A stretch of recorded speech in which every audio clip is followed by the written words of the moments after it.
रायजोफोराव इबि मालिकनि बुंनाय माबाफोर खोनासङोब्ला खोनासंनो हागोन माबा बुंनांगौ दं होननानै बुंदों बिथाङा बुंबानो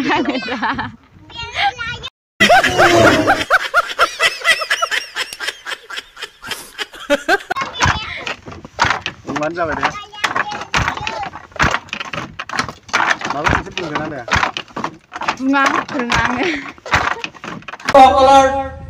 উন্নয়ন কৰাৰ কাৰণে বড়সকলক আপলিফটিং কৰাৰ কাৰণে তেওঁ কিমান কথা কৈছিল কিমান লেকচাৰ দিছিল গোটেই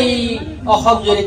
তেওঁ কি কৰিছিলে নিজৰ অভিমতবিলাক দাঙি ধৰিছিল বক্তৃতা দিছিল তেওঁ এটাই কৈছিল যে বড় হাৰিৰ কথা কৈছিল বড় হাৰিৰ উন্নতি নোহালৈকে মই জিৰাই নাথাকো এনে ধৰণৰ লেকচাৰ দিছিলে তেওঁ যেতিয়া পাতিলে না তেওঁ যেতিয়া চেয়াৰমেন পাতিলে সিএম পাতিলে তেতিয়া কি হ'ল আমাৰ তেতিয়া ক্ৰমান্বয়ে লাহে লাহে 6 শিডিউলজি 40টা ডিপাৰ্টমেন্ট আহিছিলে সেইবিলাক ফাংশনিং কৰাৰ কথাই অহা নাই তেওঁ এটা কৈ কি কৰিলে অসম চৰকাৰক বিক্ৰী কৰিছে চৰকাৰী ডিপাৰ্টমেন্ট বিলাক সমজাই দিছে তেওঁ ইতিমধ্যে 16টা ডিপাৰ্টমেন্ট দিছে তাৰ ফাংশন নাই বেলেগ বিলাকৰো কাম কৰা নাই আৰু এনেকুৱা এটা অৱস্থা কৰিছে এতিয়া 6 শিডিউলজি তো কাউন্সিল ধ্বংস হ'ব এতিয়া ধ্বংস কৰাৰ অভিপ্ৰায় ৰচনা কৰিছে হেমন্ত বিশ্ব শৰ্মাই যি কয় তাকে মানে হেমন্ত বিশ্ব শৰ্মাক হেমন্ত বিশ্বৰ টকা দিছে চেয়াৰত বহাইছে তাৰ বিনিময়ত যি কয় তাকে কৰিছে যাৰ ফলস্বৰূপে এতিয়া আমাৰ 6 শিডিউল একেবাৰে শেষ হোৱাৰ উপক্ৰম হৈছে গতিকে আজিৰ তাৰিখত আপোনালোকক মই সেইখিনি খুব জোৰে ক'ব বিচাৰিম 6 শিডিউলৰ প্ৰতি আমাৰ মৰম আছে ইয়াত আমাৰ কন্ট্ৰিবিউশন আছে ইয়াত আমাৰ দেন আছে আমি বহুত কষ্ট সহ্য কৰিছো বহুতৰ প্ৰাণ বিসৰ্জন গৈছে আমি এই 6 শিডিউলক যাব দিব নোৱাৰো ৰাইট আপোনালোকে সেই কথাখিনি মনত ৰাখক বিশেষকৈ 6 শিডিউলত থকা বড়সকল প্ৰধান তাৰ পিছত অন্যান্য জাতি গোষ্ঠী ডেভেলপমেন্টৰ একমাত্ৰ আহিলা 6 শিডিউল তাৰ বাহিৰে কোনেও আমাক দেখা নাপায় দিশপুৰে আমাক দেখা নাপায় দিশপুৰে আমাৰ অঞ্চলত ক'ত ৰাস্তা লাগে ক'ত পানী লাগে ক'ত স্বাস্থ্যৰ ব্যৱস্থা লাগে জানে নেকি একো নাজানে দিল্লীতো মই কথাই নকওঁ তো আমি আমাৰ আঞ্চলিক দলক আমি চৰকাৰত বহুৱাৰ কাৰণে আমি যত্ন কৰিছো মই ভাবিছো আজিৰ তাৰিখত বিটিচিত গোটেই ঘূৰিছো পৰ্বত জৰাৰ পৰা ওদালগুৰিলৈকে ঘূৰিছো মানুহৰ ইমান সুন্দৰ সঁহাৰি আমাক দিছে সুন্দৰভাৱে আমাক আকোৱালি লৈছে আৰু আমাৰ বিশ্বাস এনেকা বিশ্বাস হৈছে যে আমি অহা দিনবিলাকত আমি আকৌ আমাৰ ক্ষমতা ঘূৰাই আনিব পাৰিম ৰাইজৰ সহায়ত এই কথাখিনিকে আপোনালোকক জনাবলৈ আহিছো তো আমি ক'ব লাগিলে ডেভেলপমেন্টৰ কথাবিলাক যদি মই কওঁ বিৰাট দীঘলীয়া হ'ব এতিয়া ৰবি বড়ো ডাক্তৰ হস্পিটেল আছে ইয়াত চব বস্তু ইয়াত উভয় নদী আছে বেমাৰীৰ আগতো আমাৰ নাই বেমাৰীৰ চিকিৎসা নোপোৱাতে মৃত্যুবৰণ কৰিছিলে আমাৰ মহিলাসকলে অফিচ কেনেকৈ যাব লাগে অফিচত কি কৰিব লাগে জনাই নাছিলে আৰু যাব লাগিলে ইমান দূৰত কেনেকৈ যাওঁ এতিয়া মই নিজে যেতিয়া স্কুলত কাম কৰিছিলো তেতিয়া আমাৰ IAS অফিচ আছিল গুৱাহাটীত আছিল গুৱাহাটীত IAS অফিচ আছিল কামৰূপ ডিষ্ট্ৰিক্ট মই নিজে আজি গৈ থাকি কালি কাম কৰি পৰহিও আছিল এনেকুৱা এই অৱস্থা আছিল পিছত নলবাৰীত আহিল তো আমাৰ এতিয়া যেতিয়া ডিষ্ট্ৰিক্ট ইয়াত আহি ডিচি পঢ়াই মহিলাসকলে জানে ক'ত যায় কি কৰিব লাগিব নাজানে পঢ়িয়াকে জানে আমাৰ শিক্ষিত ল'ৰা ছোৱালীবিলাকে আমাৰ ছোৱালীবিলাকে শিক্ষিত ল'ৰাসকলে সুন্দৰ জানে আমি খুব আগবাঢ়িছো আৰু কি কৰিছে বিশেষকৈ বড়োসকলৰ কাৰণে এটা সাংঘাতিক ধৰণৰ হাগ্ৰামা মহিলাৰে এই যিটো একৰ্ডে কৰিছে সেইটো কি কৰিছে যে ভাৰতৰ 8ম অনুসূচী বুলি এটা অনুসূচী আছে ভাষাৰ অনুসূচী ইয়াত বড়ো ভাষা অন্তৰ্ভুক্ত কৰি এইটো সহজ কথা নহয় এইটো নহয় মই গোৰ্খা নেপালী ভাষাৰ কাৰণে 56 চনৰ পৰা আন্দোলন কৰিছো আমি নিজে কৰিছো কেতিয়াবা দিশপুৰত ধৰ্ণা দিছো কেতিয়াবা দিল্লীত ধৰ্ণা দিছো যন্তৰ মন্তৰত কিমানটা আন্দোলন কৰিলো কত কি কৰিলো কিমান মানুহৰ লগত বেয়া হৈছিল আমি তেতিয়া কৈছিলো অসমবাসীক আপোনালোকে আমাক সমৰ্থন কৰক ভাষা যদি হয় ডেভেলপ হয় কেৱল গোৰ্খাসকলৰ নেপালী ভাষা নহয় সব ভাষা ডেভেলপ হ'ব সব ভাষাৰ কাৰণে ভাল আমি কৈছিলো গৈ 92 20 আগষ্টৰ দিনা আমাৰ অন্যান্য দুটা ভাষাৰ লগত মণিপুৰী আৰু কংকণীৰ লগত অন্তৰ্ভুক্ত কৰিলে ইমান বছৰ 40 বছৰ আন্দোলন কৰাৰ পিছত তো হাগ্ৰামা মহিলাক ধন্যবাদ দিব লাগিব বড়োসকলেতো সাংঘাতিক ধন্যবাদ দিব লাগিব তেওঁ আন্দোলনৰ মাধ্যমেৰে 6 শিডিউলত বড়ো ভাষা সোমাই দিলে সহজ নহয় ইমান ডাঙৰ কাম কৰিলে তো এনে ধৰণৰ অজস্ৰ কাম কৰিছে বড়ো মানুহক ভাৰতবৰ্ষৰ মানুহে চিনি পোৱাই নাছিলে আমি যেতিয়া दिल्ली जाऊं बोरो कौन है बोरो अरे भाई वहाँ हमारे बोरो लोग बहुत सारे लोग है वो तो सन ऑफ द सोल है चिनी ना पाई এজন পাঞ্জাবীৰ লগত একদিন মোৰ কাজিয়া লাগিল অলপত তাতে দিল্লীত হয়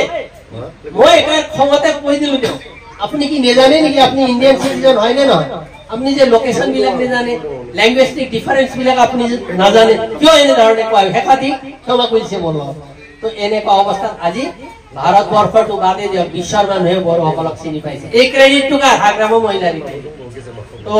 এনে ধৰণৰ সেই বুলি কেৱল বড়োৰ কাৰণে কৰিছিল তেনেকুৱা নহয় না ইয়াত বসবাস কৰা যিবিলাক অন্যান্য জাতি সম্প্ৰদায় আছে ইয়াত যিবিলাক গোৰ্খা আছে আদিবাসী আছে ধৰ্মীয় সংখ্যালঘু আছে ৰাভাসকল আছে মদাহীসকল আছে ইয়াত তাৰ পিছত এই আক্ৰা সংখ্যা কয় যোগী নাথ যোগীসকল আছে ইয়াত অন্যান্য 11টা আমাৰ জাতি আছে সেই সকলো জাতিৰ ডেভেলপমেন্ট কাউন্সিলৰ মাধ্যমেৰে হয় তাৰ কাৰণে হাগ্ৰাম মহিলাই গোটেই কিটা জাতিৰ একটা সেল বনাই দিছে কোক কয় অসমীয়া কোক বনাই দিছে কোকে নিজৰ নিজৰ জাতি বিলাকৰ অসুবিধা বিলাক তেওঁলোকে কালেকশন কৰি আনে কোত কি অসুবিধা আছে সাৰৰ লগত বহিব আমাৰ কেবিনেটৰ লগত বহিব বহি এটাৰ পিছত এটা সমাধান কৰাৰ কাৰণে সুন্দৰ এটা প্ৰসেস এটা সিস্টেম ওলাই আনিছে গতিকে অহা দিন বিলাকত আমি বিশ্বাসী যে এনে ধৰণে সকলো সমস্যা বিলাক সমাধান কৰি আমাৰ অঞ্চলত